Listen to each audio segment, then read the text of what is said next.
오늘은 부활 주일 하루 전인 토요일이고 토요일 이 라이브 방송에서 예수님의 부활과 관련해서 또 이것을 우리 마지막 때와 연결해서 함께 말씀을 공부하고 또 말씀을 나누는 시간을 가져보도록 하겠습니다. 기도하고 그리고 말씀을 시작하도록 하겠습니다. 하나님 아버지 감사합니다. 약 2000년 전 예수 그리스도께서 부활하셨고 성경대로 예수님께서 죽으시고 성경대로 장사되시고 그리고 성경대로 죽음을 이기시고 부활하셔서 많은 이들에게 나타내시고 그리고 하늘로 올라가셨습니다. 성경대로 모든 예언이 성취되었던 것처럼 마찬가지로 성경에 기록된 대로 예수님은 다시 오실 것이고 죽은 자의 부활이 있을 것입니다. 하나님 아버지, 이 시간 우리가 말씀을 공부할 때, 말씀을 볼 때 성령님께서 주시는 그 깨달음으로 말씀을 깨닫게 하시고 우리가 지금 하나님의 시간표상 어디에 있는지, 어떤 위치에 있는지, 그리고 무엇이 다가오는지 그 시대와 때를 분별할 수 있게 하시고 그 가운데 우리가 주님 앞에 설날까지 어떠한 마음가짐으로, 어떠한 태도로, 어떠한 방향성을 가지고 살아야 할지 이 시간 말씀을 통해서 우리의 심령을 조명해 주실 것을 믿고 감사드립니다. 지혜와 계시 영이신 성령님, 오늘 이 시간 마음의 눈을 열어주시고 그래서 주님께서 우리를 위해 예비하신 모든 것들을 우리가 보고 깨달을 수 있게 되기를 원하고 갈망합니다. 주님 감사드립니다. 주 예수 그리스도 이름으로 기도합니다. 아멘. 아멘. 할렐루야. 네, 오늘 함께 먼저 첫 번째로 보길 원하는 본문 말씀 성경 구절은 계시록 20장 6절입니다. 요한계시록 20장 6절 말씀을 잠깐 같이 봐보도록 하겠습니다. 계시록 20장 6절을 한번 같이 읽어보겠습니다. 이 첫째 부활에 참여하는 자들은 복이 있고 거룩하도다. 둘째 사망이 그들을 다스리는 권세가 없고 도리어 그들이 하나님과 그리스도의 제사장이 되어 1000년 동안 그리스도와 더불어 왕노릇 하리라, 이렇게 얘기를 하고 있습니다. 그래서 계시록 20장 6절에서 지금 여기 나와 있는 첫째 부활에 참여하는 자들은 복이 있고 거룩하도다, 이렇게 얘기하고 있는데 제가 한 가지 질문 드리고 싶은 거는, 그럼 이 첫째 부활에 참여하는 자들이 누구일까요? 그리고 여러분은 이 첫째 부활에 참여하는 그룹에 속해 있는지 질문해보고 싶습니다. 여기 보면은 이 첫째 부활에 참여한 자들은 복이 있고 거룩하도다라고 얘기를 하고 있고요. 그리고 둘째 사망이 그들을 다스리는 권세가 없고 그리고 하나님과 그리스도의 제사장이 되어서 그리스도와 함께 1000년 동안 왕노릇 하리로다, 이렇게 얘기를 하고 있습니다. 그래서 예수님의 부활과 마찬가지로 성경은 분명하게 모든 사람들이 부활하게 될 것을 얘기하고 있습니다. 그런데 모든 사람들이 부활하게 될 것을 얘기하고 있는데 성경은 첫째 부활과 마지막 부활로 구분된 사건을 보여주고 있습니다. 그래서 성경의 기록에 따르면 이 첫째 부활에 참여한 자들은 복 있고 거룩한 자들이라고 얘기를 하고 있고, 이 둘째 부활 그리고 또는 둘째 부활이자 마지막 부활에 참여한 자들은 그들을 향한 심판이 기다리고 있습니다. 그래서 오늘 함께 이와 관련된 말씀들을 함께 살펴보길 원합니다. 고린도전서 15장 1절에서 4절까지 내용을 같이 잠깐 또 읽어보도록 하겠습니다. 고린도전서 15장 1절을 보면 이렇게 얘기합니다. 형제들아, 내가 너희에게 전한 복음을 너희에게 알게 하노니 이는 너희가 받은 것이요 또 그 가운데 선 것이라. 너희가 만일 내가 전한 그 말을 굳게 지키고 헛되이 믿지 아니하였으면 그로 말미암아 구원을 받으리라, 이렇게 얘기하고 있습니다. 너희가 만일 내가 전한 그 말이 무엇인 거죠? 바로 바울이 또한 전해 들었던, 받아들였던 그 복음을 그들에게 전한 것이고, 그 복음을 너희가 헛되이 믿지 않고 굳게 지켜서 그것을 받아들였다면은 그로 말미암아 너희가 구원을 받으리라 이렇게 얘기를 하고 있습니다. 그리고 3절에 이렇게 얘기합니다. 내가 받은 것을 먼저 너희에게 전하였나니 이는 성경대로 그리스도께서 우리 죄를 위해 죽으시고 장사 지낸 바 되셨다가 성경대로 사흘 만에 다시 살아나사 이렇게 얘기하고 있습니다. 그러고 나서 이제 5절부터 쭉 보시면은 성경대로 이렇게 살아나신 이후에 베드로와 12제자와 또 많은 사람들에게 나타내셨고 그리고 그 중에 많은 사람들은 지금도 살아있고 바울이 이 기록을 썼을 때 지금도 살아있고 그리고 마지막에 나 같은 늦은 자에게도 나타나셨다라고 이렇게 기록을 하고 있습니다. 그래서 오늘 고린도전서 15장 내용을 보면은 이 15장 전체에서 부활과 관련해서 중요한 얘기를 하고 있고요. 또 마지막 때와 관련해서 중요한 얘기를 하고 있는 걸 볼 수 있습니다. 오늘 말씀을 듣고 나셔서 15장 전체를 쭉 또 읽어보시면은 공부하는데 도움이 되실 것입니다. 근데 제가 여기서 강조하고 싶은 거는 3절에서 4절입니다. 3절에서 4절을 보면은 이렇게 얘기하고 있습니다. 성경대로 그리스도께서 우리를 위하여 죽으시고 여기서 지금 강조하고 있는 건 그냥 그리스도께서 우리를 위해 죽으셨다. 우리 죄를 위해 죽으셨다라고 얘기하고 있는 것이 아니라 성경대로 그리스도께서 우리 죄를 위해 죽으셨다고 얘기하고 그리고 성경대로 그분께서 장사되시고 그리고 사흘 만에 다시 성경대로 살아나셨다고 얘기를 하고 있습니다. 즉 예수님께서 우리 죄를 위해 죽으시고 장사되시고 그리고 사흘 만에 다시 부활하실 것을 성경이 이미 기록하고 있었고 선지자들이 이미 성령의 감동을 통해서 그것들을 보고 예언하였고 그 예언에 기록된 그 성경의 기록을 따라서 정확하게 그리스도께서 십자가에 못 박혀서 우리 죄를 위해 죽으시고 그리고 성경대로 다시 사흘 만에 살아나셨음을 강조하고 있는 거죠. 그렇습니다. 예수님께서는 성경대로 정확하게 성경에 예언하고 있는 대로 오셔서 그 성경의 예언들을 다 성취하셨고 그리고 성경대로 우리의 죄를 위하여 십자가에서 못 박혀 죽으시고 그리고 성경대로 그분은 장사되시고 그리고 성경에 기록된 대로 예수님이 오시기 몇백 년 전에 기록된 그 성경의 예언의 글들을 따라서 예수님께서 부활하시고 그리고 많은 사람들에게 나타나시고 하늘로 승천하셨습니다. 그래서 이 기록에서 강조하고 있는 건 바로 예수님께서 성경대로 이 일들을 이루셨다는 것입니다. 그래서 성경에 따르면은 구약 성경에서는 다음 세 가지 중요한 사건들을 예언하고 있습니다. 그 중요한 사건의 첫 번째가 바로 그리스도께서 죽은 자들 가운데서 살아나실 것을 예언한 것이죠. 그 사건은 이루어졌습니다. 성경대로 성경의 예언은 구약에서 예수님께서 죄인들을 위하여 죽으시고 다시 살아나실 것을 얘기하고 있고요. 또 다른 중요한 예언하고 있는 사건은 바로 그리스도를 믿는 자들도 바로 그리스도의 부활에 참여하게 될 것을 예언하고 있습니다. 그리고 또 성경에서 중요하게 예언하고 있는 장차 일어날 일과 관련해서 또 하나는 바로 악인들, 믿지 않는 악인들은 심판과 형벌을 위해서 부활하게 될 것을 얘기하고 있습니다. 그래서 성경대로 그리스도께서 오셔서 죽으시고 장사되시고 부활하셨습니다. 이 일은 이루어진 거죠. 그렇다면 마찬가지로 성경대로 그리스도께서 부활하신 것처럼 믿는 그리스도인들도 부활하게 될 것이고 믿지 않는 자들도 부활하게 될 것입니다. 왜냐하면 성경에 그렇게 기록하고 있기 때문인 거죠. 그래서 우리가 믿는 자의 부활과 또 믿지 않는 자의 부활이 무엇인지 그리고 앞으로 이 부활의 이벤트가 어떤 순서에서 오게 되는지 이것들을 같이 잠깐 보기를 원하고요. 그 전에 고린도전서 15장 12절과 그 다음에 20절에서 23절까지 내용을 또 같이 한번 봐보길 원합니다. 15장 12절에서 이렇게 얘기합니다.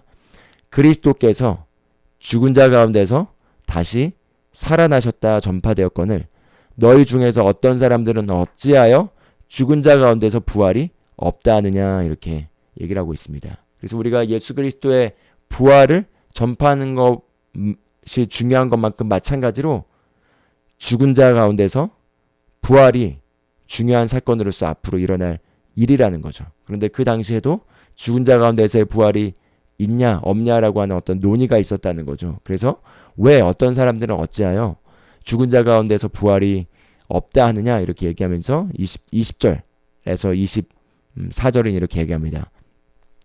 20절부터 24절은 굉장히 중요한 정보를 제공해 줍니다. 그러나 이제 그리스도께서 죽은 자 가운데서 다시 살아나사 잠자는 자들의 첫 열매가 되셨도다 이렇게 얘기합니다. 그리스도께서 죽은 자 가운데서 다시 살아나셔서 잠자는 자들의 첫 열매가 되셨다고 얘기를 하고 있고요. 첫 열매란 단어를 기억하시면 좋겠습니다. 그리고 23절과 24절 보면 이렇게 얘기합니다. 그러나 각각 자기 차례대로 되리니, 지금 죽은 자의 부활과 관련해서 얘기를 하고 있습니다. 각각 자기 차례대로 되리니 먼저는 첫 열매인 그리스도요. 다음에는 그가 강림하실 때 그리스도에게 속한 자요.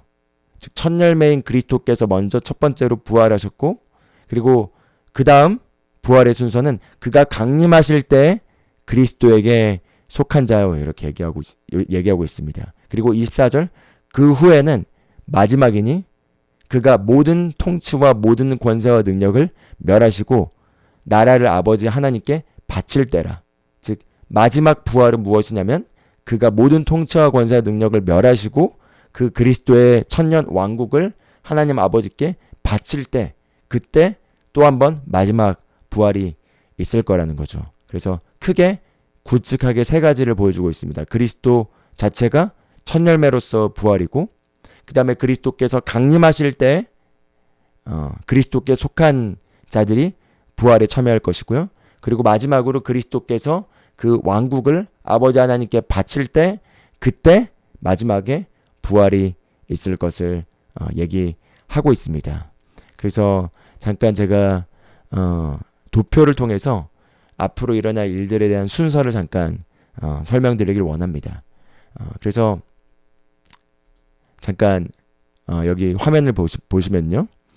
지금 우리가 있는 이 시대는 교회의 시대입니다. 교회의 시대는 정확하게 예수 그리스도께서 부활하시고 승천하신 이후에 오순절날 성령이 강림하시면서 교회의 시대가 시작되었고, 우리가 지금 살고 있는 이 성경의 기록에 따르는 우리가 지금 살고 있는 이 시대는 교회의 시대이고, 이 교회의 시대에 지금처럼 우리가 살아가는 게 영원하지 않는 것을 성경은 분명하게 보여주고 있습니다. 이 은혜의 시대, 바로 이 구원의 날에 해당되는 이 교회의 시대는 분명하게 끝이 있다라는 거죠. 그리고 여기 화면을 보시면은 교회의 휴거가 나와 있죠. 바로 그리스도께서 강림하실 때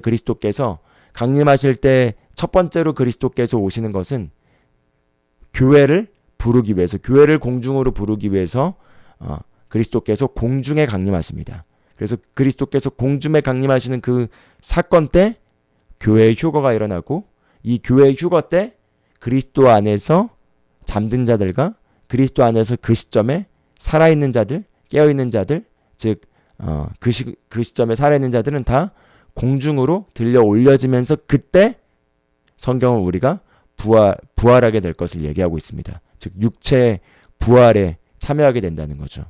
그래서 예수 그리스도께서 죽은 자 가운데서 살아나셨을 때 예수님께서 그 썩을 몸이 썩지 않을 몸으로 부활을 하셔서 부활의 몸을 입고 첫 열매가 되셨던 것처럼, 우리도 우리의 지금 이 썩어질 몸이 썩지 않을 몸으로 부활하게 되는, 그 영광의 몸으로 더집혀지게 되는, 영적인 몸으로 더집혀지게 되는 사건이 바로 이 교회의 휴거 시점에 일어나게 되고요. 그리고 이 교회가 들려 올려지게 되면은 성경에 기록된 대로 이제 교회의 시대는 끝이 나게 되고, 그리고 이스라엘의 구원을 향한 하나님의 프로그램이 다시 시작됩니다. 그래서 예수님께서 마태복음 23장을 보면은 예루살렘에 입성하고 나서 예루살렘에 비록 많은 사람들이 예수님을 메시아로 받아들였지만, 그러나 종교 지도자들과 이스라엘 국가 전체적으로는 예수님을 메시아로 왕으로서 받아들이지 않았습니다. 그래서 마태복음 23장 마지막을 보면 예수님께서 이후로는 너희가 다시 주의 이름으로 오는 자는 복되도다라고 말할 때까지 나를 보지 못하리라 하고 떠나가십니다. 그래서 그렇게 성전을 떠나시고 그리고 나서 24장을 가보면은 바로 마지막 때를 예수님께서 예언을 하고 계십니다. 그래서 이스라엘을 향한 하나님의 그 구원의 프로그램은 다니엘서 9장에 나와 있는 천사 가브리엘로부터 다니엘이 받았던 메시지인 이스라엘의 구원을 향해서 예정되어 있는 70주가 있는데 그 70주와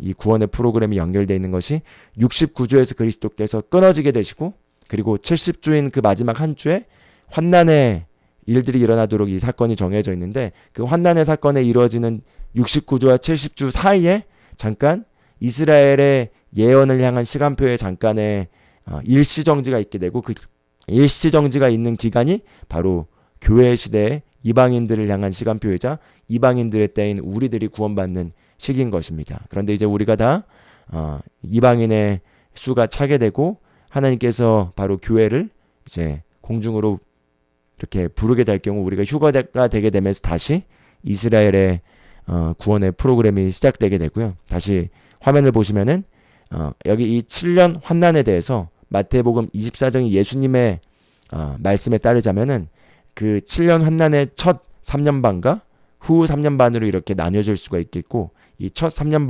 반을 The beginning of sorrows에서 재난의 시작이라고 표현을 하셨고 그리고 이 후 3년 반은 대환란의 시기로 The Great Tribulation으로 이렇게 대환란으로 이렇게 이게 나눠질 수가 있겠습니다. 그리고 우리가 지난 시간에 데살로니가 후서 2장에서 봤던 것처럼 이 7년 환난은 무엇보다도 그 멸망의 아들인 적그리스도가 본격적으로 드러내놓고 대놓고 나타나게 되는 시기이고 계시록에 정확하게 6장부터 19장까지 기록되어 있는 그 환난의 내용들이 일어나는 시기이기도 하고 마태복음 24장에서 예수님께서 말하고 있는 그 환난의 때에 일어날 여러 가지 재난과 재앙과 역경과 전쟁과 기근과 그리고 지진과 그런 여러 가지 모든 일들이 일어나는 시기이기도 합니다. 그래서 이 7년의 환난 시간 동안에 적그리스도가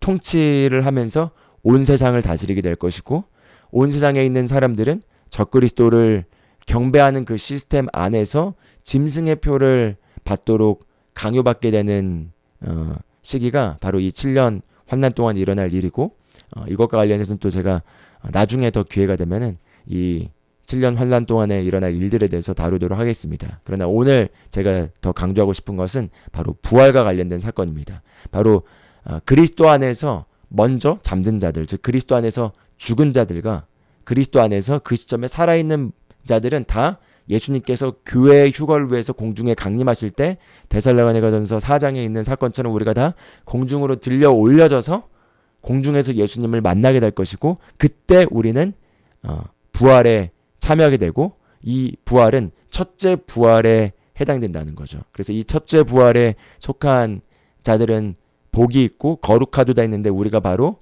예수님을 진실되게 헛되이 믿지 않고 끝까지 믿음 안에 잘 지키고 있다면은 이 부활에 참여한 자들이 되게 되고요.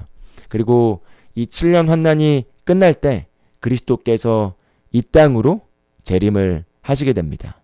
그래서 이 땅으로 재림을 하시게 되고 그리고 나서 이제 그리스도께서 이 지상에서 1000년 동안 그리스도께서 통치하고 다스리는 시기가 있게 되고요.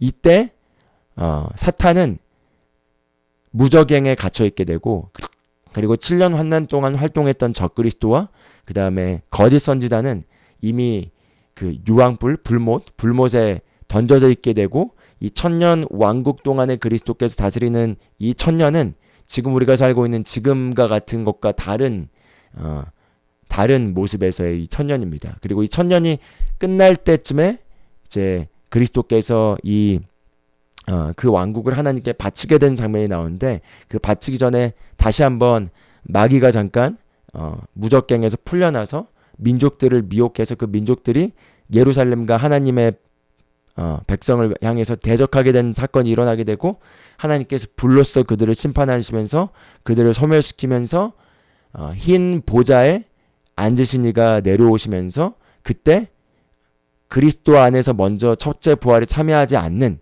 모든 죽은 자들이 그때 부활하게 되면서 그때 이제 심판을 받게 된다는 거죠. 그리고 나서 그 이후에 이제 시간의 시대가 지나가게 되고 영원한 영역으로 들어가는 새 하늘과 새 땅의 영역으로 들어가면서 이제 계시록 21장의 내용이 이제 이렇게 지나가게 되면서 이제 성경은 끝이 어떤 식으로 가게 될지를 쭉 이렇게 보여주고 있습니다. 그래서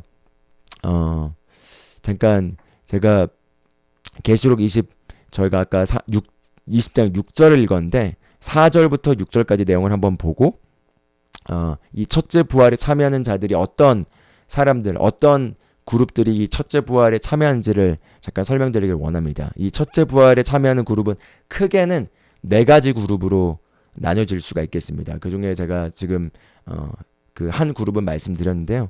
먼저 4절을 보겠습니다. 또 내가 보좌들을 보니 거기에 앉은 자들이 있어 심판하는 권세를 받았더라. 또 내가 보니 예수를 증언함과 하나님의 말씀 때문에 목배임을 당한 자들의 영혼들과 또 짐승과 그의 우상에게 경배하지 아니하고 그들의 이마와 손에 그의 표를 받지 아니한 자들이 살아서 그리스도와 더불어 1000년 동안 왕노릇하니 그 나머지 죽은 자들은 그 1000년이 차기까지 살지 못하더라. 이는 첫째 부활이라. 이 첫째 부활에 참여한 자들은 복이 있고 거룩하도다.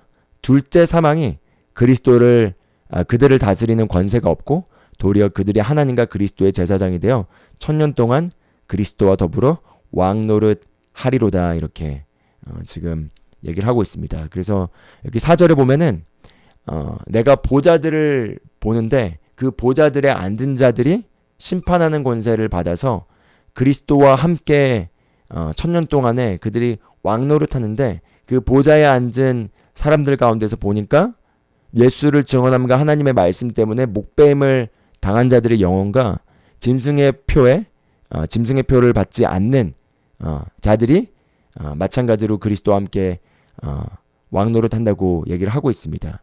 그래서 다시 잠깐 화면으로 돌아오셔서 보시면은 지금 이 부활에 참여하는 그룹을 크게 4가지로 나눠볼 수 있겠습니다. 그러면 바로 첫 번째가 예수 그리스도 자체이겠습니다. 바로 그래서 예수 그리스도를 첫 열매라고 얘기를 하고 있죠. 그리스도께서 첫 번째 첫 열매로서 그분 자체가 부활에 참여하십니다. 그리고 성경을 보면은 마태복음에 특히 그 예수님께서 첫 번째로서 첫 열매로서 부활하셨을 때 구약의 메시아에 대한 믿음을 가지고 있고 잠든 성도들 중에 모두가 아닌 일부가 그때 함께 부활해서 예루살렘을 거닐었다고 성경은 보여주고 있습니다. 그래서 예수님의 그 첫 열매로서의 그 첫 번째 부활에 일부 구약의 성도들이 함께 부활을 했고 그리고 이제 들려 올려줬고 그리고 이제 두 번째 그룹으로서 이 첫째 부활에 참여하는 자들이 바로 교회라고 할 수가 있겠습니다. 바로 그리스도 안에서 저와 여러분이자 또 그리스도 안에서 잠든 자들이 다 이 첫 번째 부활 바로 그리스도께서 공중에 강림하실 때 그때 휴거되게 되고요. 그때 그리스도를 향한 메시아를 향한 믿음을 가졌던 구약의 성도들 중에 아직 부활에 참여하지 않았던 모든 구약의 성도들도 이 시점에 휴거된다고 보시면 좋겠고요. 이때 부활에 참여한다고 보시면 좋겠습니다. 그래서 이게 이제 첫째 부활에 참여하는 두 번째 그룹으로 이해하시면 좋겠고요. 그 다음에 세 번째로 이 환난 기간 중에 그 부활을 하게 되는 그룹이 있습니다. 그래서 이 7년의 환난 기간 동안의 성경을 보면은 계시록에 두 증인이 활동하게 될 것을 보여주고 있습니다. 그래서 그 두 증인이 하나님의 사명을 가지고 여러 가지 기적들을 보여주면서 활동을 하다가 결국은 그들이 죽게 되고 그들의 죽은 시체가 3일 동안 이렇게 사람들 앞에 보여지게 되는데 그 죽은 시체가 부활하게 되면서 들려 올려지게 되는 걸 온 세상이 보게 된다고 얘기하고 있습니다. 그래서 그 두 증인도 이 7년 환난 동안에 죽었다가 그러다가 이제 다시 육체가 부활하게 되는 사건을 경험하면서 이렇게 들려 올려지게 되고, 마지막으로 이 첫째 부활에 참여하는 마지막 그룹은 바로 이 환난의 기간 동안에 예수 그리스도를 믿음으로 말미암아 짐승의 표를 받기를 거부하고 예수 그리스도를 믿음으로 말미암아 순교하게 되는, 목배임을 당하게 되는 이 환난기의 성도들이, 이때 예수님이 땅으로 재림하실 때, 그때 바로 육체 부활에, 이 첫째 부활에 참여하게 돼 있습니다. 그래서 이게 이제 이 첫째 부활에 참여하는 크게 네 가지 그룹이라고 볼 수가 있겠습니다. 그래서 이 첫째 부활에 참여하는 마지막 그룹은 바로 환난 기간 동안에 목배임을 당하고 순교했던 바로 환난기 성도들, 환난기에도 많은 사람들이 예수 그리스도를 믿게 될 것이고, 특히 또한 이스라엘의 많은 유대인들이 예수 그리스도를 믿게 되고 보호를 받게 될 것입니다. 그래서 믿는 자들 중에 보호를 받는 자들도 있다는 걸 분명하게 계시록은 보여주고 있습니다. 그런데 또한 많은 믿는 자들이 짐승의 표를 받지 않게 되면서 많은 경우 순교를 당하게 되고 목뱀을 당하게 될 것을 성경은 보여주고 있습니다. 그래서 목뱀을 당하고 죽은 그 사람들이 예수님이 이 땅에 재림하실 때 부활하게 된다는 거죠. 그래서 우리가 방금 4절에 봤던 것처럼, 그래서 그들이 함께 그리스도와 더불어서 1000년 동안 이 땅에서 왕노릇 한다는 것입니다. 왜냐하면 이 땅에 그리스도와 함께 1000년 동안 왕노릇 할 때 몸을 입지 않고는 이 땅에 있을 수 없기 때문에 그들은 다 부활의 몸으로서 다시 부활하게 된다는 거죠. 그래서 이제 5절을 보면은 그 다음에 이렇게 얘기합니다. 그 나머지 죽은 자들은 그 1000년이 차기까지 살지 못하더라, 이렇게 얘기하고 있습니다. 그러면서 이는 첫째 부활이라 이렇게 설명을 하고 있는데, 즉 이 첫째 부활에 참여하지 않는 모든 나머지 죽은 자들은 그 1000년이 차기까지 부활하지 않는다는 거죠. 즉 죽어서 죽은 자들이 가 있는 곳에 있고 그들은 아직 부활에 참여하지 않는다는 것입니다. 그래서 다시 도표를 보면은 바로 그리스도께서 이 땅에 재림을 하심으로써 첫째 부활에 참여하는 자들은 다 그 부활에 다 참여를 하게 되고요. 그리고 나서 이제 예수 그리스도께서 이 땅에 1000년 동안 다스리실 때, 그때 그리스도께서 이 1000년 동안 다스리실 때 우리가 그리스도와 함께 다스립니다. 그리스도께서 그래서 이 1000년 동안 다스릴 때 그 다스리는 그룹에 참여하는 그룹이 바로 교회가 그리스도 안에서 믿음을 갖고 휴거됐던 그 그룹들이 그리스도와 함께 이 땅에 내려와서 그리스도와 함께 다스리게 되고요. 구약의 하나님에 대한, 그리고 메시아에 대한, 장차 오실 메시아에 대한 믿음을 가지고 잠들었던 성도들 또한 이 첫째 부활에 참여한 자들이기 때문에 그리스도와 함께 다스리게 되고요.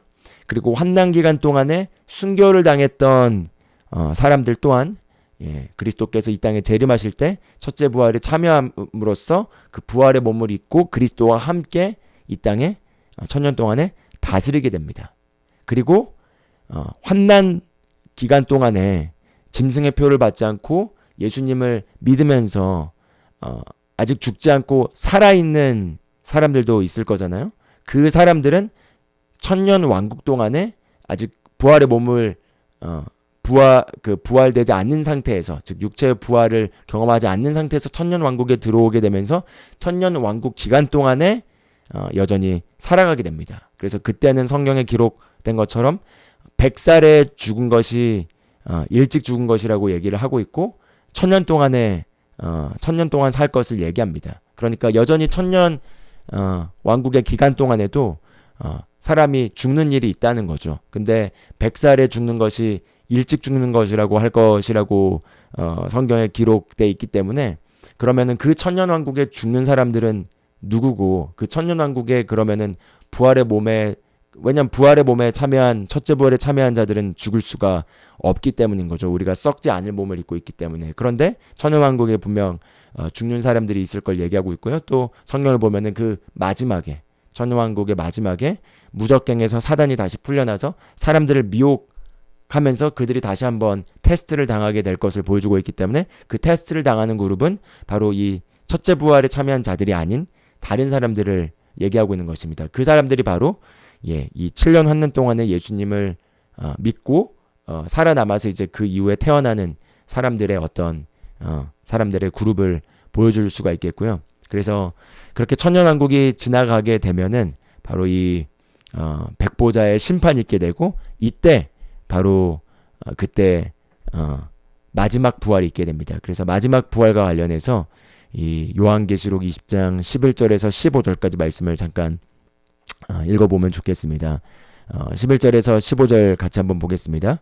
또 내가 크고 흰 보좌와 그 위에 앉으신 이를 보니 땅과 하늘이 그 앞에서 피하여 간데 없더라.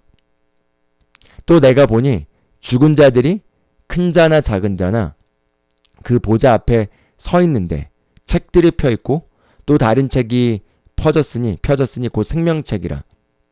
죽은 자들이 자기 행위를 따라 책들에 기록된 대로 심판을 받으니 바다가 그 가운데서 죽은 자들을 내주고 또 사망과 음부도 그 가운데서 죽은 자들을 내주매 각 사람이 자기의 행위대로 심판을 받고 사망과 음부도 불못에 던져지니 이것은 둘째 사망 곧 불못이라. 즉 둘째 사망이 바로 불못에 던져지는 사건이 바로 둘째 사망이라는 거죠. 그리고 이 불못에 던져지는 사건은 둘째 사망인데, 이 둘째 사망은 육체가 부활한 가운데서 던져지게 되는 사건이라고 할 수가 있겠습니다. 그래서 15절에 누구든지 생명책에 기록되지 못한 자는 불못에 던져지더라, 이렇게 기록을 하고 있는 걸 볼 수 있습니다. 그래서 다시 12절을 보면은 여기 재밌는 표현이 나옵니다. 바로 이렇게 얘기합니다. 내가 보니 죽은 자들이 큰 자나 작은 자나 그 보좌 앞에 서 있는데, 여기서 이 아까 5절에 보면은 5절에는 그 나머지 죽은 자들은 그 천년이 차기까지 살지 못하더라. 이는 첫째 부활이라 이렇게 얘기하고 있습니다. 즉 첫째 부활에 참여하는 그룹들은 예수님의 재림으로써 다 끝나게 되고, 이 마지막 부활이 있는데 이 마지막 부활에 그 죽은 자들은 다시 부활하게 된다는 거죠. 근데 이 부활한 이자들은 여전히 영적으로는 죽어 있기 때문에 계시록 20장 12절에 보면은 그들에 대해서 묘사할 때 죽은 자들이라고 얘기합니다. 그리스도 안에서 믿음을 가지고 죽은 자들은 산자들이라고, 그들이 부활했을 때 산자들이라고 성경은 기록하고 있고요. 그러나 그리스도 안에서 믿음을 갖지 않고 영적으로 여전히 죽어있는 자들이 육체에 부활했을 때 그들은 여전히 죽은 자들이라고 기록을 하고 있습니다. 왜냐하면 그들이 영적으로 죽어있기 때문인 거죠. 그래서 이 죽은 자들은 큰 자나 작은 자나 다 그 보좌 앞에 서서 그들이 육체를 가지고 이 땅에서 행한 대로 심판을 받게 된다는 거죠. 그리고 나서 마지막으로 바로 사망과 음부도 심판을 받게 되고 불못에 던져지고, 그리고 사람들이 그 자기의 행위대로 심판을 받고, 그리고 마찬가지로 다 생명책에 기록되지 못한 자는 불못에 던져진다고 얘기를 합니다. 그렇게 계시록 20장은 이 사건의 내용을 보여주고 21장으로 넘어가면서 이제 그리스도께서 이 왕국을 하나님께 바치게 되고, 하나님께 바치게 되면서 하늘에서 예루살렘이 이 땅으로 내려오면서 이제는 바다가 없는 새 하늘과 새 땅의 시대로 들어가서 이제 영혼의 영역으로 들어가서 하나님께서 친히 사람들과 함께 거하시는 그 영혼의 영역으로 들어가면서 우리에게 기록된 정보로서 하나님께서 보여주신 것은 이게 장차 일어날 일로 일어날 사건임을 이렇게 보여주고 있습니다. 그래서 이렇게 앞으로 일어날 사건들에 대해서 쭉 함께 봤습니다. 그래서 다시 한번 휴거와 관련된 말씀들을 잠깐 보고, 그리고 말씀을 마무리하길 원합니다. 먼저 데살로니가전서 4장 14절에서 17절을 보면은 이 첫째 부활에 참여한 자들로서 가장 영광스러운 사건인 교회의 휴거를 보여줍니다. 우리가 예수께서 죽으셨다가 다시 살아나심을 믿을진데 이와 같이 예수 안에서 자는 자들도 하나님이 그와 함께 데리고 오시리라. 이 당시 문맥을 보면은 믿는 자들 가운데서 잠든 자들, 즉 죽은 자들을 향하여 바울이 위로를 하면서, 만약에 이 믿는 자들 가운데서 죽은 자들, 즉 잠든 자들에 대한 이 부활의 소망이 없다면 우리가 허망하지만, 우리가 그렇게 허망하고 낙심할 게 아닌 게 바로 이 부활의 소망이 기다리고 있다라고 얘기를 하면서 하나님께서 예수 안에 자는 자들도 하나님께서 데리고 오실 것이다 이렇게 얘기를 하면서 이렇게 15절에 얘기합니다. 우리가 주의 말씀으로 너희에게 이것을 말하노니 주께서 강림하실 때까지 우리 살아남아있는 자도 자는 자보다 결코 앞서지 못하리라. 여기서 주께서 강림하시는 이 강림의 사건은 바로 공중의 강림의 사건이고, 이 공중의 강림의 사건은 교회를 위해서 주께서 공중에 먼저 강림하시는 사건이라고 보시면 좋겠습니다. 그래서 주께서 교회를 위해서 먼저 공중에 강림하시고, 그리고 그때 첫째 부활에 참여한 자들과 함께 이 땅으로 재림을 하게 되는 것입니다. 그래서 이 땅에 재림을 하게 되면서 이 땅에서 적그리스도와 그 그리스도를 대적하는 그 짐승의 표를 받은 자들을 다 이렇게 멸하시고, 그리고 이제 천년왕국이 되게 되는 거고요. 그래서 16절을 보면은 주께서 호령과 천사장의 소리와 하나님의 나팔 소리로 친히 하늘로부터 강림하시리니, 여기 보시면은 주께서 호령과 천사장의 소리와 하나님의 나팔 소리로 친히 하늘로부터 강림하시리니, 그리스도 안에서 죽은 자들이 먼저 일어나고, 그리스도 안에서 잠든 자들, 이때 이들이 일어나게 되면서 이들이 첫째 부활에 참여하게 되는 육체 부활의 사건이 있게 된다는 거죠. 이때 구약의 믿음을 가지고 잠든 성도들도 이때 부활이 되는 것이고요.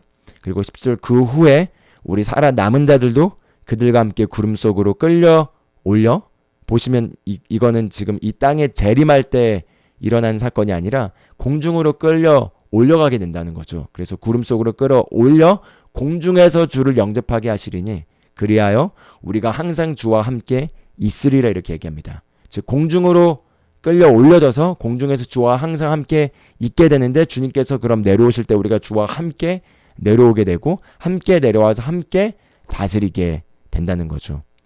예, 그래서 그걸 보여주고 있고요.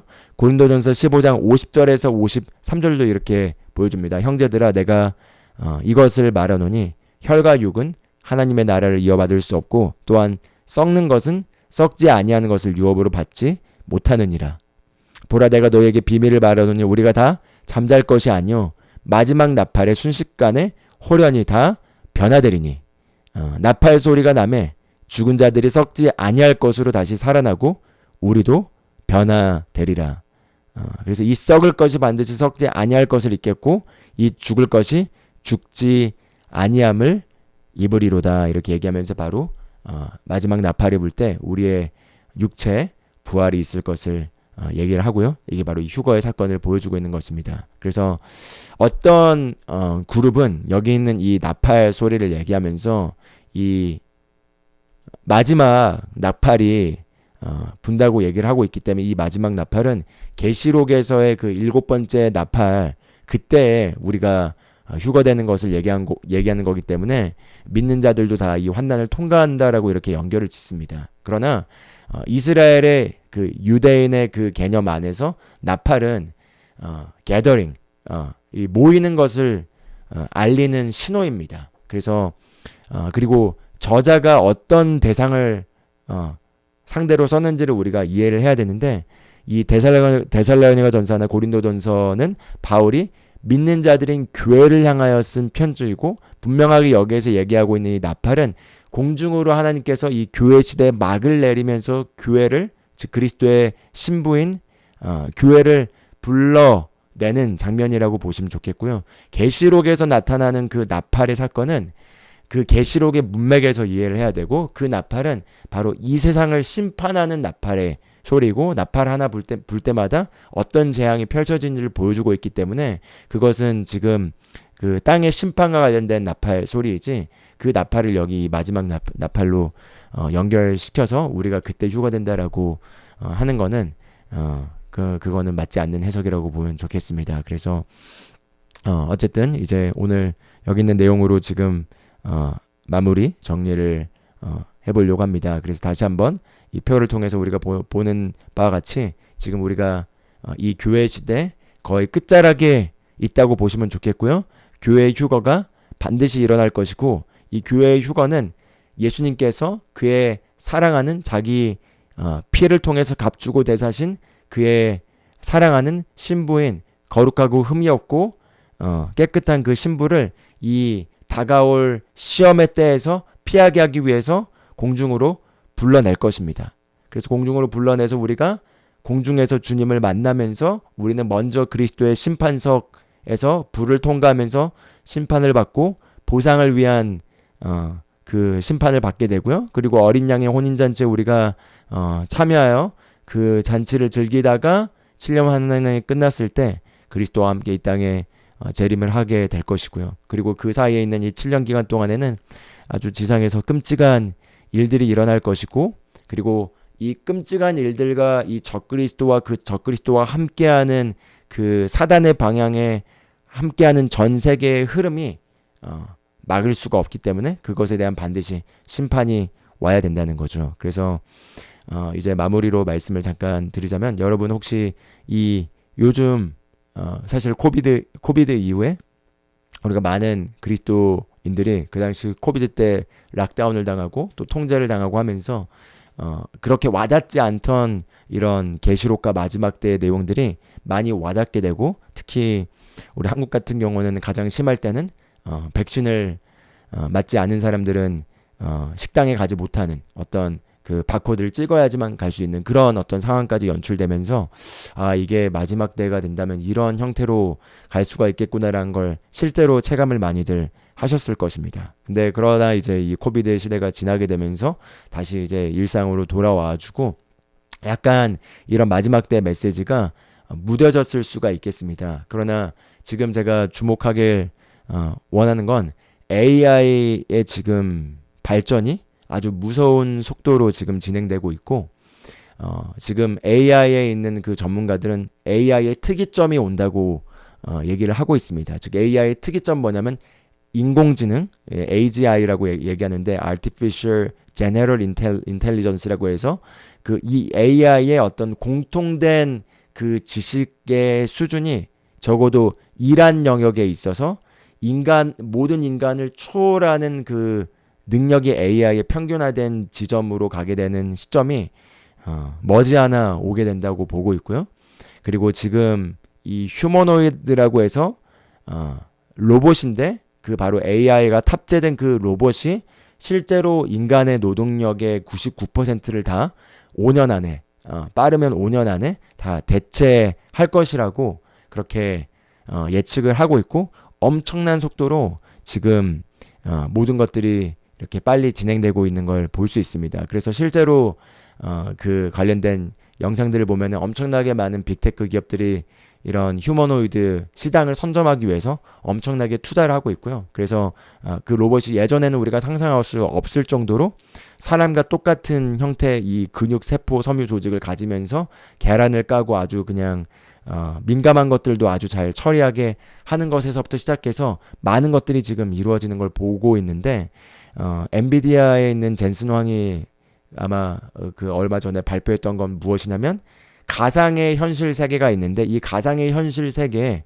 물리 법칙이 그대로 적용돼서 그 안에서 AI가 훈련을 받고 있는 것입니다. 그래서 예를 들어 어떤 창고 공장 안에서 어떤 일해야 되는 상황에서 일해야 될 로봇이라면은 가상의 현실 속에서 그 물리 법칙이 그대로 적용되는 그 현실에서 AI가 그 공장에서 일을 하는 거죠. 그래서 일을 하면서 어떤 상황에서 어떻게 실수를 하면 그걸 실수를 하지 않고 배워야 되는지를 거기서 학습을 하는 거죠. 그런데 재밌는 건 이 가상의 현실은 시간의 제약을 받지 않기 때문에 우리에게 하루가 지난 동안 그 AI는 그 가상현실 세계 속에서 약 몇천 일 동안의 일을 수행을 하는 겁니다. 그래서 그만큼 더 똑똑해져 있는 거죠. 그래서 더 똑똑해져 있는 가운데서 있기 때문에, 그러면은 AI 입장에서는 그 가상현실 속의 물리적인 영역이 적용되고 있는 법칙에 있는 그 세계와 여기 실제 세계가 차이가 없는 거죠. 그러니까 거기에서 엄청나게 훈련을 시키면은 로봇이 훨씬 더 훈련돼가지고 AI가 훨씬 더 거기에 있는 물리적인 그 영역에서 이게 더 발전되어 있는 상태에서 돌아가고 하면서 더 지금 빠른 속도로 발전되고 있고, 그래서 빌 게이츠나 일론 머스크나 이런 기술 개발에 있는 사람들이 하나같이 예측하는 거는 인류의 많은 지금 노동이 다 휴머노이드 로봇으로 대체되게 되면서 그들이 하는 얘기는 그 암울하게 바라보는 사람들이 있고 그걸 긍정적으로 바라보고 있는 사람들이 있는데, 긍정적으로 바라보는 사람들은 인류가 노동에서 해방되게 돼서 이제 일하지 않아도 먹고 사는 시대가 되게 될 것이고, 무상으로 모든 것을 누리고 무상으로 모든 것을 그 즐기게 되면서 기본소득을 받게 되면서도 그냥 놀고 먹고 사는 그런 유토피아가 온다라고 얘기하는데, 사실 거기에서 우리가 사실 어떻게 적그리스도의 통치 세계가 올 것인지를 이렇게 유추해 볼 수가 있겠습니다. 그래서 여러분, 그냥 지금 우리가 흘러가는 것 같지만 세상의 지금 기술 개발 속도는 굉장히 빠르고 무서운 속도로 그 마지막 때에 성경에 예언하고 있는 그 계시록의 사건, 바로 그 적그리스도의 통치 시스템, 그리고 인간이 하나님과 구분돼야 될 그 지점을 넘어서서 인간의 더 이상 인간이 되지 않게 되는 그런 형태로 가게 된 어떤 기술의 개발 발전들이 일어나게 되고요. 결국은 사이보그, 즉 트랜스휴머니즘, 즉 인간의 몸 안에 무언가가 들어오게 돼서 그것이 인간을 인간 이상의 존재로 만들어버리게 되게 하는 그러한 일들이 일어나게 돼서 더 이상 사람들이 아프지 않고 더 이상 인간의 어떤 능력의 어떤 한계에 제한받지 않게 되는 어떤 그런 시대를 지금 사람들이 그리고 방향이 나아가고 있기 때문에 반드시 심판이 필요하고, 그리고 반드시 거기에 대한 조절이 필요하게 되기 때문에 성경은 분명하게 그리스도께서 다시 오셔서 이 세상을 심판하시고 다시 재정리하셔야 될 것을 보여주고 있는 것입니다. 그래서 여러분, 우리가 이 시기와 때를 분별하면서 우리가 마지막 때 우리가 얼마 남지 않았다는 걸 인식하면 좋겠고요.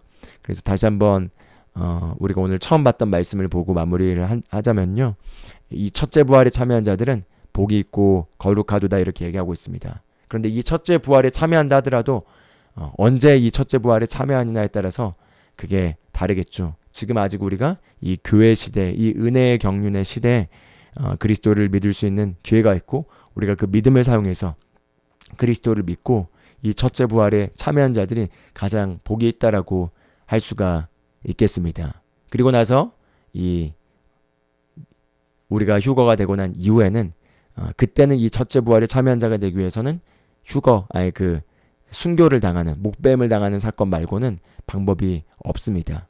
그래서 우리가 목뱀을 당하는 사건이 아닌 지금 이 시점에 이렇게 예수님을 믿고 구원받아서 하나님을 섬긴다는 것이 얼마나 귀한 일인지, 그리고 장차 올 일들을 생각했을 때 지금 마음이 이렇게 가려져서 그리스도의 영광스러운 복음을 받아들이지 못하는 이 세상 사람들을 봤을 때 우리가 예수님이 오셔서 부활하셔서 그들을 위해서 죄에 대한 문제를 해결하셨을 뿐만 아니라 또 장차 오시게 될 거라는 걸 우리가 인식하면서 우리가 영혼을 하나님의 마음으로 바라보고 그들에게 적어도 복음을 듣고 선택할 수 있는 기회를 줘야겠습니다. 그래서 이 부활절 주일을 앞두고 오늘 부활과 관련된 말씀을 좀 이렇게 내용을 나눴는데, 이 부활에 대한 첫째 부활과 마지막 부활에 대한 개념을 이렇게 좀 잘 정리해 놓지 않으면은 되게 애매모호한 상태로 우리가 이 부분에 대해서 남아있기 쉬운데, 오늘 말씀을 통해서 이게 좀 잘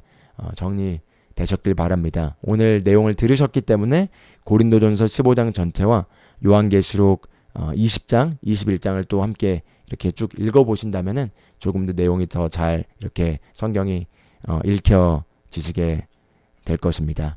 네, 그럼 오늘 여기까지 잠깐 말씀을 마무리하도록 하고요. 잠깐 기도하고 그리고 나서 오늘 라이브 방송을 마무리하도록 하겠습니다. 잠깐 기도하도록 하겠습니다. 하나님 아버지 감사합니다. 성경은 분명하게 하나님의 영감을 따라 쓰여진 책으로서 그 성경을 기록한 저자들이 바로 성령의 감동을 통해서 하나님께서 그들을 통로로 사용하여 이 세상에 일어날 일들을 미리 예언하셨고, 시간과 공간의 제한을 받지 않은 그 영의 세계에서 하나님께서 이미 모든 것들을 정하시고, 그 정하신 하나님의 그 경륜을 따라서 그 정해진 때 성경의 기록을 따라 메시아께서 첫 번째로 오셔서 여자의 씨로 오셔서 우리의 죄를 위하여 성경대로 죽으셨고, 그리고 성경대로 장사되시고 성경대로 사흘 만에 부활하셨습니다. 그리고 그 부활하신 그리스도께서 우리들에게도 나타나셔서 우리가 이 부활의 그리스도의 증거를 받고 예수님을 받아들이고 우리가 구원을 받는 이 귀한 은혜에 참여한 자들이 되었습니다. 그리고 이 성경은 분명히 기록하고 있는 것처럼 성경대로 그리스도께서는 다시 오실 것이고 우리는 공중에서 그리스도를 만나게 될 것입니다. 성경에 기록된 대로 우리는 반드시 이 부활에 참여하게 될 것이고 이 썩을 몸이, 이 썩을 것이 썩지 않을 몸으로 더집혀져서 영광스러운 이 부활에 참여하여 그리스도를 만나게 될 것을 우리가 기대하고 사모합니다.